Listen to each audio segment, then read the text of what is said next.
বিশ্বমঞ্চে বাংলাদেশের এক ঐতিহাসিক কূটনৈতিক জয়। সাইপ্রাসের প্রার্থীকে হারিয়ে জাতিসংঘ সাধারণ পরিষদের ৮১তম অধিবেশনের সভাপতি নির্বাচিত হয়েছেন বাংলাদেশের পররাষ্ট্রমন্ত্রী ডক্টর খলিলুর রহমান।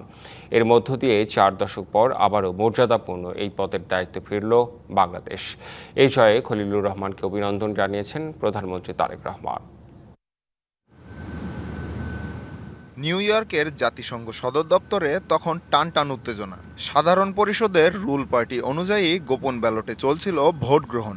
অবশেষে মঙ্গলবার বাংলাদেশ সময় রাত ৯টায় আসে সেই মাহেন্দ্রক্ষণ। সাইপ্রাসের শক্তিশালী প্রার্থীকে হারিয়ে জাতিসংঘ সাধারণ পরিষদের ৮১তম অধিবেশনের সভাপতি নির্বাচিত হন বাংলাদেশের পররাষ্ট্রমন্ত্রী ডক্টর খলিলুর রহমান। মোট ১৯০টি ভোটের মধ্যে বাংলাদেশের পক্ষে পড়ে ৯৯টি, আর প্রতিদ্বন্দ্বী সাইপ্রাসের পররাষ্ট্রমন্ত্রীর বিশেষ দূত আন্দ্রেয়াস এস কাকরিস পান ৯১ ভোট। জয়ের পর খলিলুর রহমান বলেন, এ জয় বাংলাদেশের প্রতি আন্তর্জাতিক সম্প্রদায়ের স্বীকৃতি, বিএনপি সরকারের কূটনৈতিক সাফল্য।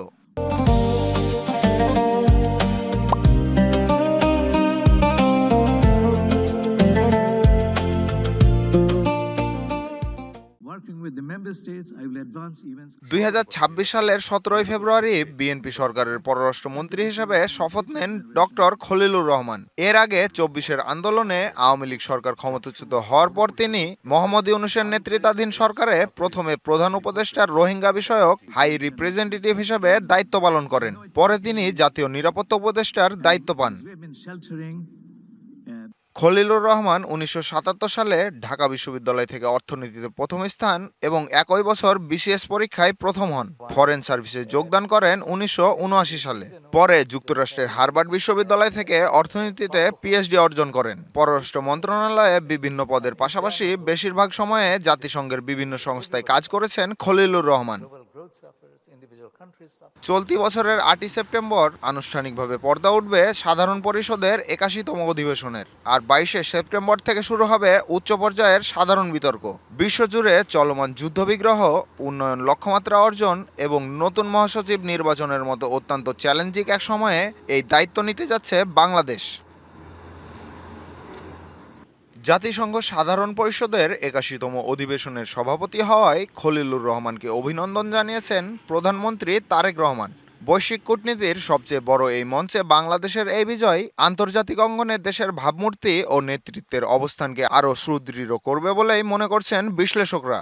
যে কোনো দেশের জন্য একটা সম্মানের বিষয়, কিন্তু যেহেতু এটা একটা পজিশন যেখানে সবাই তার কাছে আসবে, তার সাথে কথা বলবে, তার সাথে বন্ধুত্ব করার চেষ্টা করবে, তো সেই সুযোগে তিনি নিশ্চয়ই বাংলাদেশের জন্য কিছু করার সুযোগ তার আছে। কতটুকু করবেন, কতটুকু সেটা আমাদের দেখার বিষয়। তবে ডক্টর খলিলুর রহমান জাতিসংঘের সাধারণ পরিষদের সভাপতির দায়িত্ব পাওয়ায় বাংলাদেশের পরবর্তী পররাষ্ট্রমন্ত্রী কে হচ্ছেন সেটি এখন দেখার বিষয়।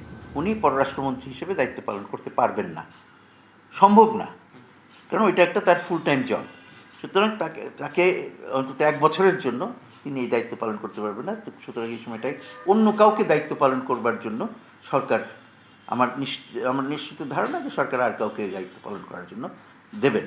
আঞ্চলিকভাবে ঘূর্ণায়মান পদ্ধতিতে এবার এশিয়া প্যাসিফিক অঞ্চল থেকে পরবর্তী সেশনের সভাপতি পেয়েছে জাতিসংঘ সাধারণ পরিষদ। এর আগে জাতিসংঘের ৪১তম সাধারণ অধিবেশনে সভাপতির দায়িত্ব পালন করেছিলেন বাংলাদেশের তৎকালীন পররাষ্ট্রমন্ত্রী হুমায়ুন রশিদ চৌধুরী।